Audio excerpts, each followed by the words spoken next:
और वह सामाजिक कुरीति थी हिंदू समाज को व्यवस्थित करने वाली जाति व्यवस्था।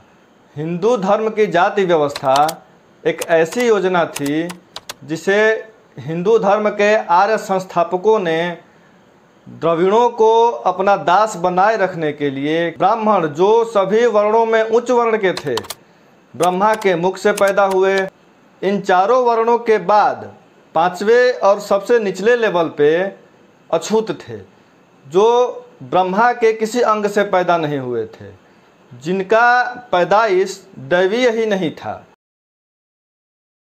साथियों, जय हिंद। आइए शुरू करते हैं पॉलिटिक्सपुर की यात्रा। मैं राहुल भारतीय स्वागत करता हूं आपका अपने YouTube चैनल पॉलिटिक्सपुर में। साथियों, यदि हम हिंदू मुस्लिम के दंगों पर आज़ादी के समय नज़र डालते हैं तो आज़ादी के पहले और आज़ादी के बाद और वर्तमान में भी हिंदू मुस्लिम के बीच कई सारे दंगे हो चुके हैं। आज हम इन्हीं दंगों के कारण पर हिंदू मुस्लिम के बीच नफ़रत पर बारीकी से एनालिसिस करेंगे और उनके तह में जाकर उन कारणों को जानने का प्रयास करेंगे। आज हम उन समस्याओं के बारे में चर्चा करेंगे, उन समस्याओं के बारे में बात करेंगे जो समस्याएं हिंदू मुस्लिम के बीच सदियों से चली आ रही हैं। कॉलिंस और लेपियर अपने किताब फ्रीडम एट मिडनाइट में लिखते हैं कि आज़ादी के समय के दंगों का मूल कारण 30 करोड़ हिंदू और 10 करोड़ मुसलमानों के बीच बरसों पुरानी दुश्मनी थी। हिंदू और मुसलमानों के बीच पारस्परिक दुश्मनी और द्वेष आर्थिक कारणों और सामाजिक कारणों से जो पहले बढ़ा हुआ था, अंग्रेज़ों ने बड़ी चालाकी से फूट डालो और शासन करो नीति के जरिए उसे और विस्फोटक बना दिया था। यह इतना विस्फोटक बन गया था कि मुस्लिमों के नेता अब अपने लिए मुस्लिम साम्राज्य के लिए एक अलग राज्य की मांग करने लगे थे और उन्होंने चेतावनी दी थी कि अगर भारत उनकी ये मांग पूरी नहीं करता है तो भारत को ये कीमत एशिया के सबसे बड़े गृह युद्ध के रूप में चुकानी पड़ेगी। और इधर कांग्रेस के नेता, जो अधिकांश 30 करोड़ हिंदुओं का नेतृत्व कर रहे थे, वे उनकी बातों को नहीं मानने के लिए उसी स्तर पर कमर कस चुके थे। वे नहीं चाहते थे कि उनके मातृभूमि का बंटवारा अल्पसंख्यक के लिए हो। हालांकि बाद में बंटवारा हुआ, लेकिन तब तक बहुत देर हो चुकी थी। उस समय तक लाखों हिंदू मुस्लिम दंगे की आग में जल चुके थे। शुरू में भारत के स्वतंत्रता की मुहिम दोनों वर्ग के विशिष्ट बुद्धिजीवी वर्गों तक ही सीमित थी। दोनों धर्मों के लोग अपने पारस्परिक द्वेष को भुलाकर साथ मिलकर स्वतंत्रता की लड़ाई लड़ रहे थे, लेकिन जो नहीं होना था वो हो गया। विडंबना यह थी कि इस स्वतंत्रता के आंदोलन को गांधी ने धार्मिक आंदोलन का रूप दे दिया। ऐसा कॉलिंस और लेपियंस अपने किताब में लिखते हैं। पृथ्वी के सबसे बड़े आध्यात्मिक भूखंड में यह जरूरी था कि स्वतंत्रता का आंदोलन का रूप एक धार्मिक आंदोलन के रूप में बदल जाए, और गांधी ने उसे यह रूप दे दिया। गांधी हमेशा मुसलमानों को अपने आंदोलन के हर चरण में साथ रखना चाहते थे। कोई भी व्यक्ति धार्मिक हठ और धार्मिक दुराग्रह के कलंक से उतना मुक्त नहीं था जितना गांधी जी थे। लेकिन गांधी जी भी एक हिंदू थे। ईश्वर के प्रति उनकी आस्था ही उनके अस्तित्व का सार था। कांग्रेस के आंदोलनों पर गांधी जी के न चाहते हुए भी हिंदुत्व का रंग चढ़ता गया, और यही हिंदुत्व का रंग मुसलमानों के मन में संदेह पैदा करने लगा। यह संदेह मुसलमानों के लिए और मजबूत तब होने लगा जब ब्रिटिश शासन में होने वाले चुनावों में कांग्रेस के स्थानीय नेता, जिनके विचार संकीर्ण थे, अपने प्रतिद्वंदी मुसलमानों को उनका हिस्सा नहीं देते थे। मुसलमानों के मन में एक हवा समा गया कि स्वतंत्र भारत में हिंदू बहुमत के अथाह सागर में वे डूब जाएंगे, उनके सुनने वाला कोई न रहेगा।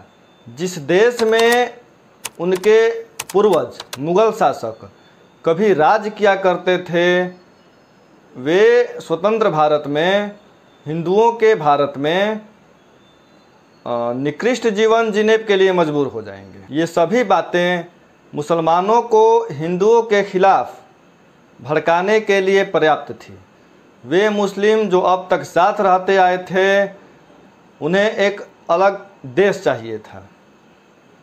अब हम हिंदू मुस्लिम के बीच हुए सांप्रदायिक दंगों के तह में जाकर जब उन दंगों के कारण का पता करेंगे, तो आपको सभी दंगों में कुछ न कुछ कॉमन फैक्टर ज़रूर देखने को मिलेंगे। और इस कॉमन फैक्टर को हम 5 प्रकार से विभाजित करके समझने की कोशिश करते हैं। पहला कॉमन फैक्टर है सामाजिक कारण, दूसरा कॉमन फैक्टर है आध्यात्मिक कारण, तीसरा कॉमन फैक्टर है राजनीतिक कारण, चौथा कॉमन फैक्टर है आर्थिक कारण और पांचवा कॉमन फैक्टर है भौगोलिक कारण। आज हम हिंदू मुस्लिम के बीच हुए दंगों के जिम्मेदार हिंदू मुस्लिम के नफरत के सबसे पहले कारण सामाजिक कारण के बारे में जानने का प्रयास करते हैं। कॉलिंस और लैपियर लिखते हैं कि हिंदू और मुसलमानों के सद्भाव में सबसे बड़ी बाधा आध्यात्मिक नहीं थी, सबसे बड़ी बाधा सामाजिक थी। वह सामाजिक कुरीति जिसको धार्मिकता से जोड़ दिया गया था, और वह सामाजिक कुरीति थी हिंदू समाज को व्यवस्थित करने वाली जाति व्यवस्था। वो जाति व्यवस्था जिन्हें हिंदू धर्म में धार्मिकता से जोड़ा गया है। हिंदू धर्म ग्रंथों के अनुसार वर्णों की उत्पत्ति सृष्टि के रचयिता ब्रह्मा से हुई थी। ब्राह्मण जो सभी वर्णों में उच्च वर्ण के थे, ब्रह्मा के मुख से पैदा हुए। क्षत्रिय जो योद्धा थे और शासक थे, ब्रह्मा के भुजाओं से पैदा हुए। और वैश्य जो व्यापारी थे, ब्रह्मा के जंघा से पैदा हुए। और शूद्र जो कारीगर थे, ब्रह्मा के पैर से पैदा हुए। इन चारों वर्णों के बाद पांचवें और सबसे निचले लेवल पे अछूत थे, जो ब्रह्मा के किसी अंग से पैदा नहीं हुए थे, जिनका पैदाइश दैवीय ही नहीं था। हिंदू समाज में ये 5 मूल विभाजन कैंसर की कोशिकाओं की तरह लगभग 5000 उपवर्णों में बट गए, जिनमें 1886 तो केवल ब्राह्मण के ही वर्ण थे। समाज अनेक छोटी छोटी जातियों में बट गया। प्रत्येक व्यक्ति को अपने जन्म के आधार पर ही अपनी ही जाति में रहने के लिए, विवाह करने के लिए, जीवन यापन करने के लिए, काम करने के लिए और यहाँ तक कि जीने मरने के लिए भी अपनी ही जाति में विवश किया गया था। परंतु यह वर्ण व्यवस्था अब उतनी दैवीय नहीं रह गई थी जितनी कि वेदों में बताई गई थी।